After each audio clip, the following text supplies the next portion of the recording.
వాస్తవంగా గల్ఫ్ దేశాల మీద తీవ్ర కామెంట్లు చేసింది ఇరాను. అమెరికా, ఇజ్రాయెల్ మీద తీవ్ర కామెంట్ చేసింది ఇరాను. అలాగే యూరప్, నాటో దేశాలకు వార్నింగ్‌లు ఇచ్చింది ఇరాను. భారత్ విషయంలో ఏమి మాట్లాడల.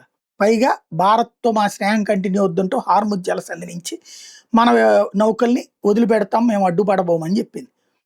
అదే సందర్భంలో భారత్ తలుచుకుంటే మధ్యవర్తిత్వం చేయగలిగిన కెపాసిటీ ఉందంటూ రక్షణ రంగ నిపుణులు కూడా చెప్పుకొచ్చారు. మెయిను ఇరాన్ మన జోలికి రాకపోవడానికి కారణం 95% రైస్ మన దేశం నుంచినే పోద్ది.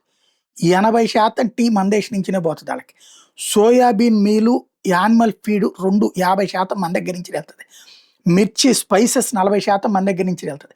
పంచదార 30% మన దగ్గర నుంచినే ఇరాన్‌కెళ్ళేది.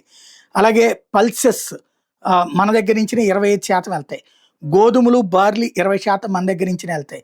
ఫ్రూట్స్, అరటికాయలు కావచ్చు, మామిడి పళ్ళు కావచ్చు, సీజనల్ ఫ్రూట్స్ కావచ్చు 15% మన దగ్గర నుంచినే వెళ్తాయి. మన మీద అంత డిపెండెన్సీ ఉంది.